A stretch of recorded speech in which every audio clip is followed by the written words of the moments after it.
Hey everyone, I'm Elliott Mitchell. I'm going to talk really quickly because this is really something that could be a 2-hour talk or maybe a course over a semester. So I'm talking about UVs. They're sort of the forgotten part of 3D art. So yeah, life's like a box of chocolates. You never know what you're going to get. UVs are even more. You really don't know what you get, right? So what UVs are, they're necessary for unwrapping 3D objects into 2D space. You need them to have textures and light maps. You're probably familiar with unwrapping of cougars. It's called pelting. Boxes, unwrapping boxes. This is something that you can go home and do yourself. But what I'm going to talk about, you have to start with 3D if you're going to talk about UVs. So 3Ds have 3D space, the center of the world is the origin. It's at 0, 0, 0, x, y, z. We're kind of used to this. Positive x is that way, negative x is that way, positive y is up. In Unity, y is up always. I know Max does y some other direction. 3D objects have vertices, which are very important. They're the little points you see, edges connect the points. Faces or polygons are the planes you see, they have normals, and then that creates a mesh. Going back to the vertex, they have a position in 3D space. There's 4 elements that a vertex has. So it's position, x, y, z coordinates. They have UV coordinates, which we'll get into. They also have a vertex normal, which is the way that the vertex points, has to do with light. And then there's a tangent, which gets into all kinds of other crazy stuff we're not covering. All right, so unwrapping 3D objects, they're in UV space, and in UV space, U is horizontal and V is vertical. They're not X and Y because those are already taken, so they need new ones. W, we're not going to get into. It's complex, it has to do with light mapping, bump mapping, all that kind of stuff. But the UV space is between 0 and 1, and we'll get into this. So here, you have a cube, and it's unfolding into 2D. On the side, I'll carry this over. There's a coordinate system, and the center is 0, the top is 1, over there is positive 1, negative 1, negative 1. You want to have your UVs in that upper corner between 0 and 1. You can have UVs other areas in that, and Unity doesn't really use them, or if your UVs extend beyond those bounds, it will start it tiling, something like that. All right, so UVs come in sets. So there's 2 of them available in Unity. There's set 1 is called UV0 because numbers in lists and arrays in Unity start at 0, they do not start at 1. So those are usually used for textures. Set 2 is UV1. Those are generally used for light mapping. Light mapping is baking shadows, so you're not using real-time lights. UVs in light mapping may not overlap, or you'll get really weird blotches everywhere. In Unity, which I don't have open, there's a little checkbox when you import models that says generate light map UVs. Never do that if you're not going to use the light map UVs because it will take up memory. All right, so to UVs again. So UVs are these points. So it might be hard to see. There's a point here, point here, point here. They're all highlighted right now. Edges, which these correspond with vertices in the 3D space, sort of. These edges correspond with edges in 3D space, sort of. And then shells are sort of like that collected attached group of UVs. So you can do a lot of things to UVs. You can cut them, weld them, sew them, flip them, rotate, stack, wrap. You can animate them. You could have animated water textures. You can swap them out with other UVs. They can be padded or have space between the different shells. You can generate them at runtime, you can delete them, and you can atlas them, you can do all kinds of fun stuff with them, but the tools are kind of difficult and you have to specialize. So I want to talk a little bit about UVs and vertice counts. UVs can increase your vertice count. You want to keep your vertex count low. When you're in Maya or whatever and you look at the vertex count, it's not what it's going to be in Unity.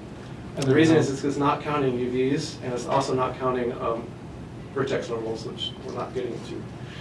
So the UV seams, whenever there's a seam in a UV or a cut, a GPU will generate 2 vertices there. There can only be one of those 4 components of vertices existing, and a GPU has to make cuts. So again, Unity will give you a different number of vert count in the stats than Maya might.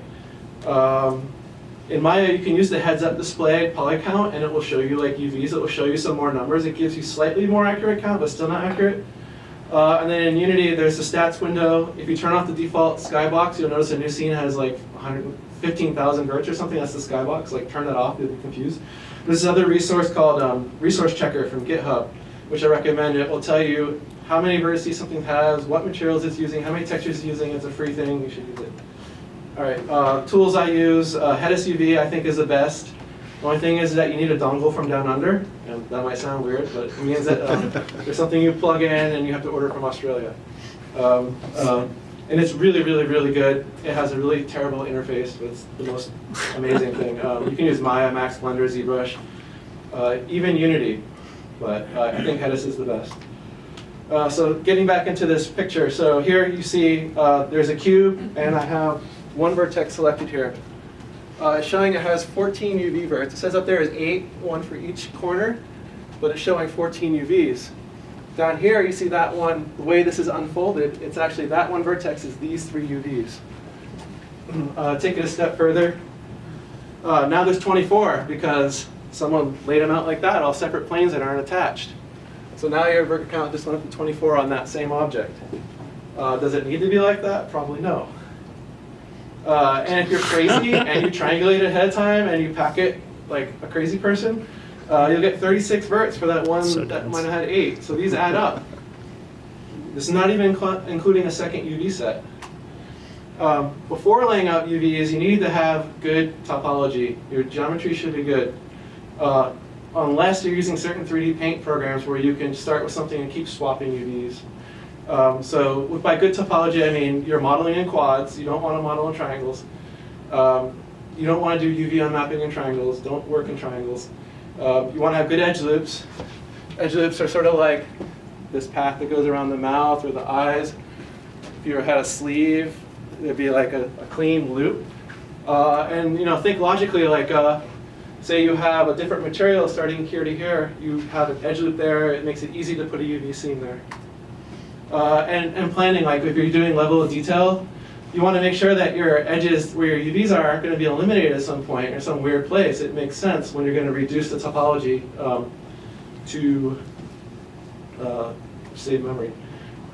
So yeah, you want to have your UVs in key places. So like on a character, like you wouldn't have a UV going across their face like this. It'll look messed up. Like you look like Frankenstein, right? I'll show you more examples, but you try to hide them. You try to make them in logical places and only where they're necessary. Auto unwrapping UVs is the devil, Satan. So what I mean by that is here's a head, auto wrap in Maya. It's nothing against Maya. All programs do weird shit. So it broke it up. Does not make sense. If you say had mip mapping where your textures degrade over the distance from the camera, you would have like black lines and seams all over that person's face. Your vert count would be crazy. There is a way of pelting a head that makes more sense. Here's the head with the texture on it. There's some other stuff up there. That comes from the Unity project, by the way, the Blacksmith or whatever. So you can atlas these things together. But that makes sense, and artists can go in there and like touch that up. This is what ZBrush does if you use the auto thing. Here's an example. This is 1 minute. 1 minute. This is from this is a model. This is how it's unwrapped. Notice how it's all aligned vertically and horizontally. These are different meshes. They're sharing the same texture. An artist can go in there and paint those. It makes sense visually, and there's padding between the spaces. So this is the quick slide, and then I think I'm almost done. So you'll want to allow padding between the shells. You want to have padding between the shells and the edges. If you're tiling, you want your UVs to go to the edges. You want to keep them aligned vertically and horizontally if possible. It's easier to read or hand paint. You can atlas multiple UVs and multiple meshes if possible. So like this model here is a bunch of models on the same text. And use a 3D painting package if possible because it can paint across seams. It can overpaint. So if you pull away from the camera, it doesn't give you black lines. This is a mesh from the Blacksmith also, and you can see they atlased a whole bunch of models in there. You can take them all in Maya at the same time and see all their UVs and then remove the UV shells while they're all selected. These are not aligned. It'd be harder to paint by hand, but they're just trying to cram everything there because they're like using 4K textures and like 10 of them.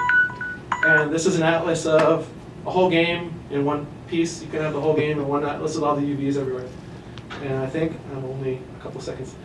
All right, so why do UVs? UVs can make or break a game. Visually, minimal distorted textures. It keeps it clean. Light mapping works. You can animate the UVs. It optimizes rendering. You can look at the rest of these online. Thank you.